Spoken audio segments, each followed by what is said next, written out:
And now, it's time for another Dice Tower review with Tom Vasel. Hey everybody, I'm Tom Vasel, and welcome to the Dice Tower. Today we're talking about Mechanica. The revolution will be spotless, because we all know what robots are going to do. They're going to make more robots before they take over the Earth, and that's what you're doing in this game. You are running a machine, a factory, that's making different robots. These are here to clean your grimy human residences, it says. And I don't know if they're cleaning humans or not, that doesn't matter. This is a game in which you are building assembly lines, running these robots through these assembly lines where various things might happen. Duplicating the robots and upgrading them and getting points, all sorts of cool things. The concept was really cool. The box cover is really cool. Let's see how the game stacks up.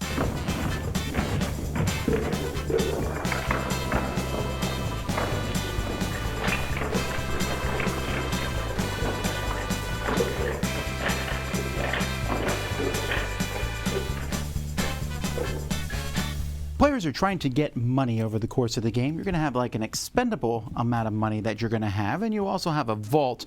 And essentially the vault is just that you'll get money there which will count towards your score at the end, but you can't spend it during the game itself. So in each round of the game, players are first going to run their assembly lines. This is what your board looks like at the very beginning. So on turn one, you do this. You take this one white robot and go, and it goes all the way over there. That's it. Now, as the game goes by, you're going to be adding pieces that are going to change what happens as the robots run through.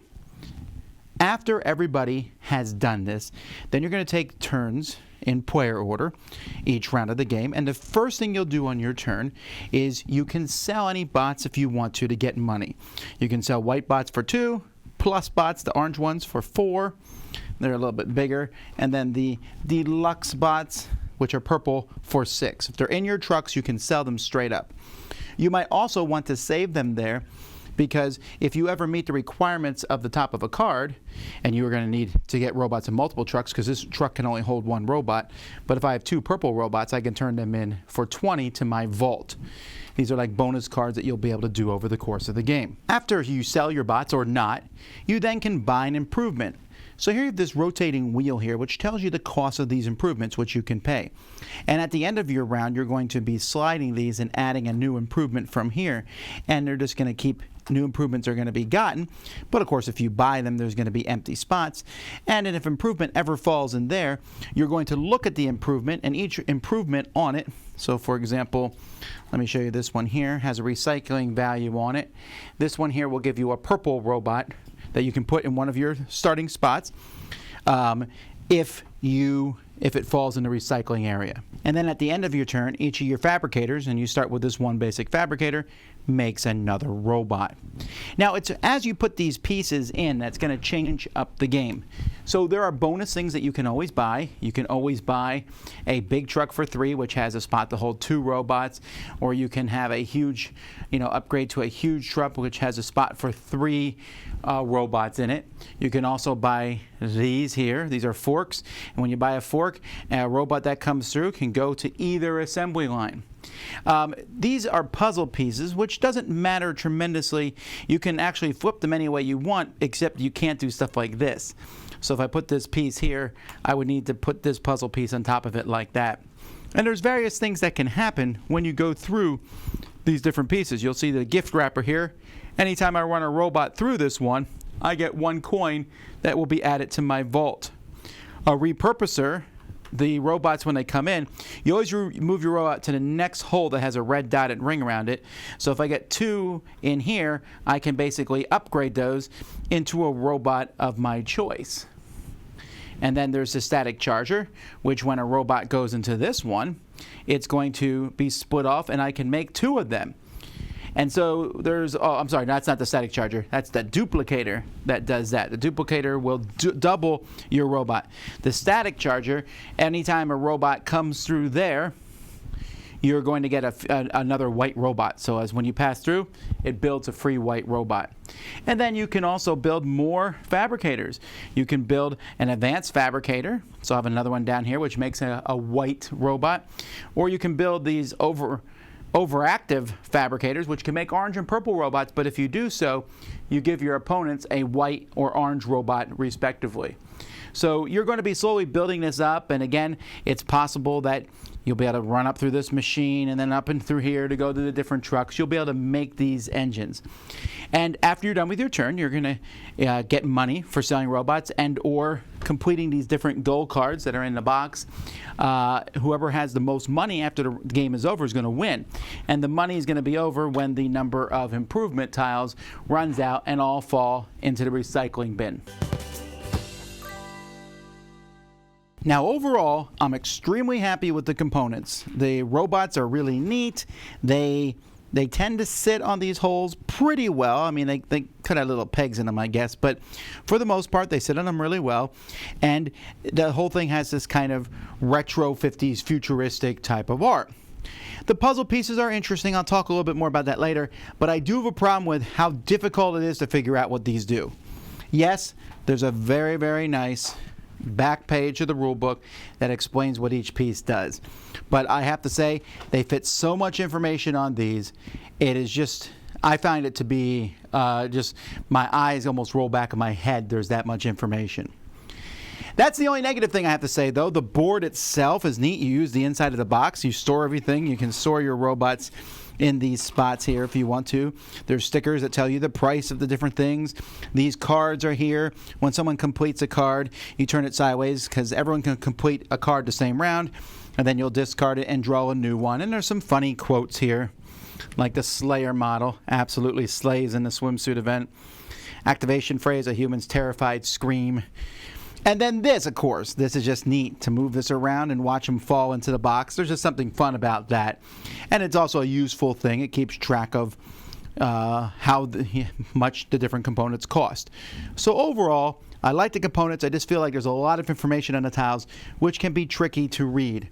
There is these reminder cards I should also mention that tell you what to do each turn. And the rule book, give them credit where credit's due, really, really nicely done. One of the better written rule books I've ever seen. I am a big fan of games that have a conveyor belt system. There's not actually many of them. One recently played from last year that I enjoyed quite a bit was Chocolate Factory. The idea of running stuff and seeing it change as it goes through the factory. And the concept of Mechanica, well, there's a couple concepts, but the main conceit of the game, running the robot through, is a really cool one. And I like the idea of even diverting it to one of the other conveyor belts and starting with things, and you watch it come through and different things happen. I also like the secondary main conceit, which is that rotating thing. Yes, it's a gimmick, but grabbing these tiles, and even if you can't use a tile, you might buy one just to build a robot of your choice.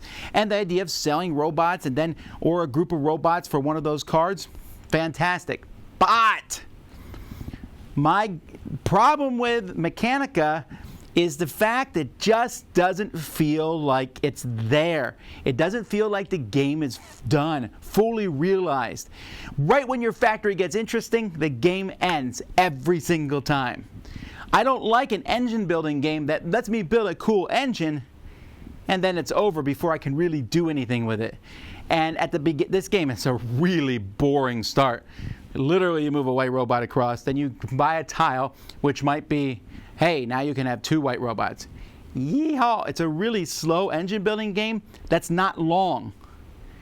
And that's where the problem with that's one of the problems with the game is that it kind of, it's like, here's an engine building game, so like, and this one's like, game over. You're like, what? And every game has been that way. And that is my biggest disappointment with it. Besides the fact that the puzzle pieces, where you put them down, I don't know why they just weren't square tiles. The puzzle pieces feels like an unnecessary rules restriction that didn't need to be there. Or maybe it's there just to be cool, but I mean, it actually adds some complexity, like, oh, I can't put the tile this way. I don't know how that really mattered that much in the long run. Why not let it be more free form? But the biggest free form is, why isn't there like 30 different cool things that you can do? When this runs through, it does this. When it runs through, it does this. There's a lot of ones that aren't that interesting. There only is 1, 2, 3, 4, 5, 6, 7, 8, 9. One lets you throw a robot, and if you throw it over something else, you get a point. One, when a robot comes through it duplicates the robot. Okay, I like that. One upgrades the robot. One gives you a gift wraps. It gives you a point when it runs through it. That's it. And it feels like there's so much more that could have been in here. And it wouldn't even have to be that complex. But because it's all very samey, and you might as well go for those objective cards because they're a lot of money, it kind of also tells you what you should be shooting for. And all that combines to make a game that feels like it could have been a wonderful, amazing game that I would have loved, to just a game that kind of, it gets started like, and then just slows down to a halt.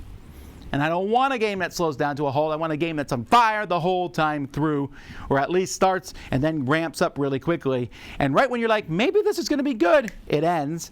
And even then you look back and you didn't make a lot of fun, cool decisions over the course of the game. It's unfortunate. The concept, the production, everything about this game I'm on board with, but the end result is just not a fully functional game. Dice Tower Judgment, just not enough.